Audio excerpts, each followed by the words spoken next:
สบายดีพี่น้องทุกคนเด้อมื้อนี้พ่อเขาคือเก่ามาเกี่ยวข้าวมื้อนี้มาเบิ่งมื้อนี้บ่ได้เฮ็ดหยังออกมานะเกี่ยวข้าวทั้งเกี่ยวทั้งตัดเนาะตัดนำเกี่ยวนำ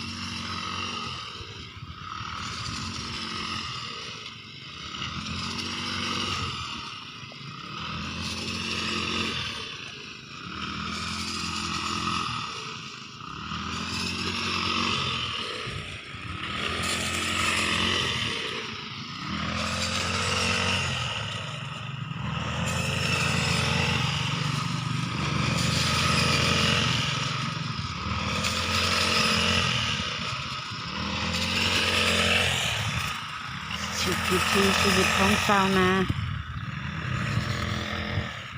ตามท้องไร่ท้องนาเด้อพี่น้อง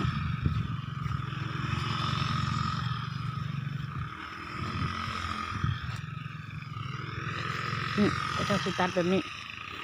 ตัดออกมาแล้วก็เป็นแบบนี้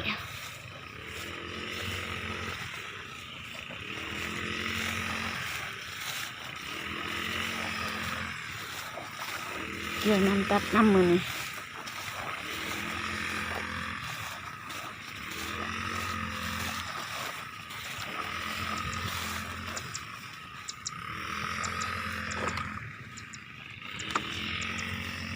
ได้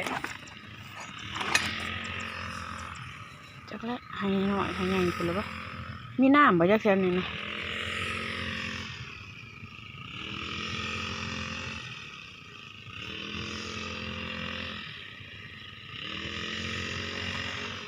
ให้ในมีน้ำบ่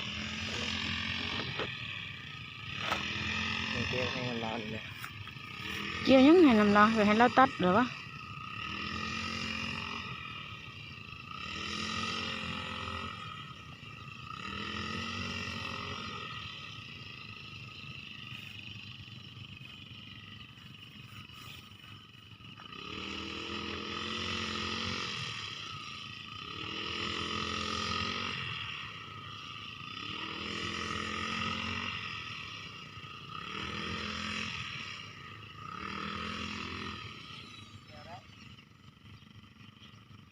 ช่วงฤดูเกี่ยวเขา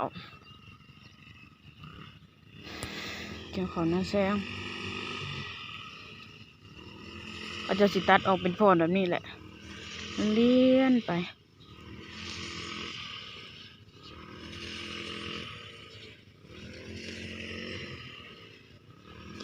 เลี้ยนไปจนหมดพุ่น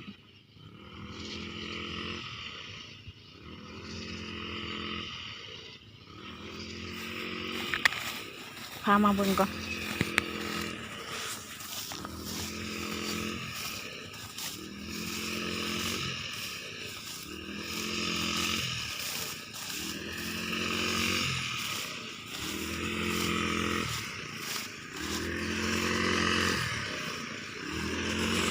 นะ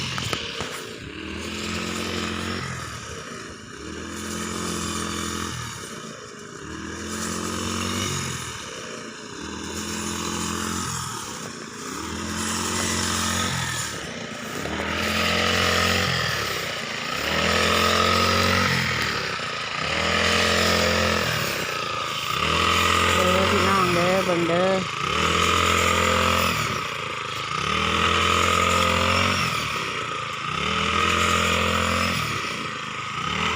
วิธีตัดเขาบ่ได้ใส่รถเกี่ยวใส่ตัดเอา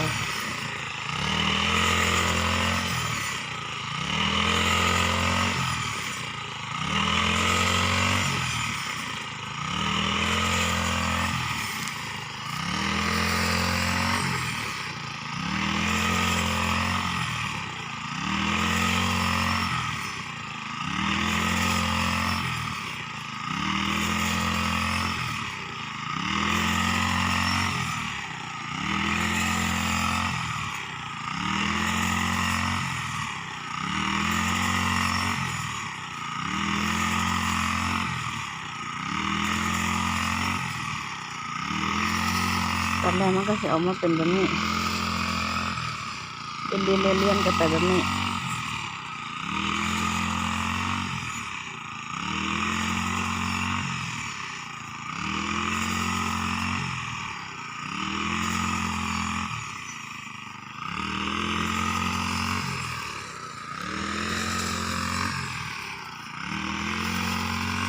ทั้งบ้านเขาก็จะใส่แบบนี้แหละ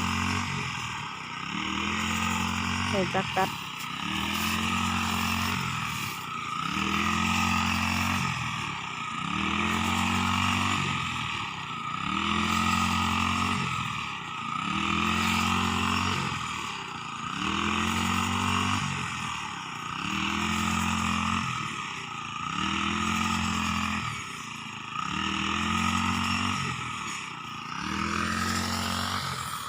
อีกไปตัดแล้วเดี๋ยวมาเป็นแบบนี้ทั้งเกี่ยวทั้งตัดมาเหมือน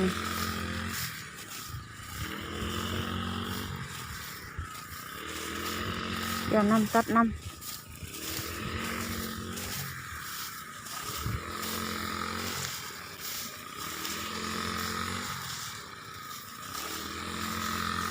มันสั่นดังได้ก็ขอโทษเด้อพี่น้อง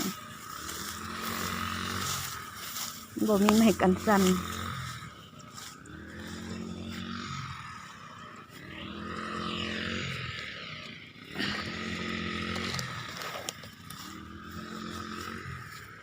อยู่ทงนา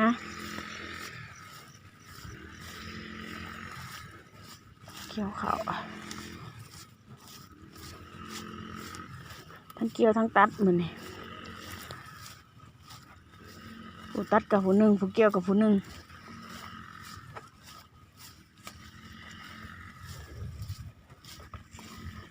เกี่ยวน้ำตัดน้ำสุกบัดแล้วเขาก็ได้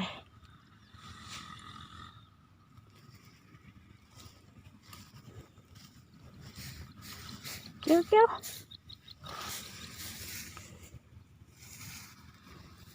เสือแขนยาวกับบ่ใส่อีก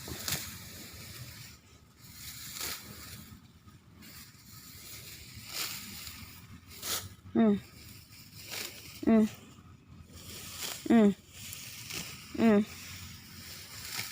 แดดเปรี้ยงๆเสือแขนยาวบ่ใส่กุ๊บกับบ่ใส่หมวกกับบ่ใส่อีหยังกับบ่ใส่นะเดี๋ยวนี้ขอมาโดยเฉพาะเลยผุน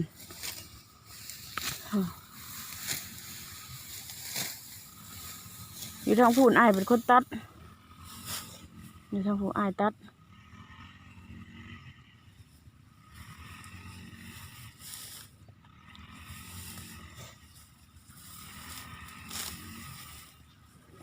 อ้ายเป็นคนตัดอยู่ทางนั้นอันไหนน้องเป็นคนเกี่ยวส่งคือกระสันเสือก็แก้นสันโอ้ยตายเลยแบบนี้นะพุ่นอยู่ทั้งพุ่นก็จะปั่นเขาแล้วเห็นบ่พี่น้องก็จะปั่นเขาเลยพวกก็จะเลี้ยวก็จะกระปั่นเขาปั่นเมื่อไหวน้ำยันฝนตกห้ำเด้แล้วก็ฝนตกยันฝนตกห้ำก็เลยปั่นไว้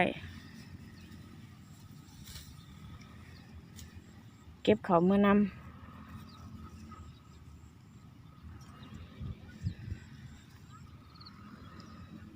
เดี๋ยวเอาเกี่ยวไว้เป็นพรแบบนี้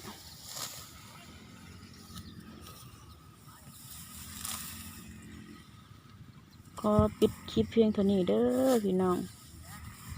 ฝากกดไลค์กดติดตามในเด้อผู้ใดที่เข้ามาเบิ่งก็ฝากกดไลค์กดติดตามฝากกดแชร์แน่เพื่อเป็นกำลังใจให้เฮาได้เฮ็ดคลิปลงเรื่อย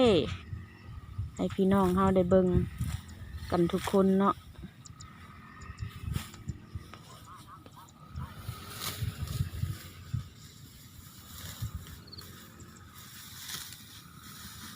สบายดี